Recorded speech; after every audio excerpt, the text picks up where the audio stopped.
Hello sa inyong lahat. Kamusta po kayo? Iwanan ang lumang pagkatao.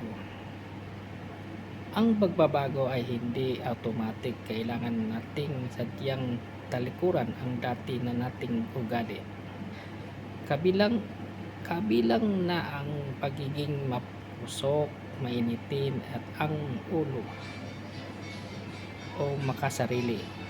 Ang Kristiyanong binago ng Lord Jesus Christ ay tinatawag na magsuot ng bagong pagkatao, kaya ang unang hakbang alamin at tanggihan ang mga bagay na hindi nararapat sa anak ng Diyos.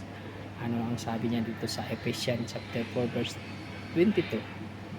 Hubarin ninyo ang inyong dating pagkatao at nabubulok dahil sa masasamang pita. Ayan. Salamat sa Diyos sa kanyang salita.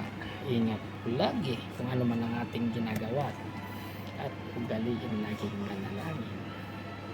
Thank you for watching. Bye bye.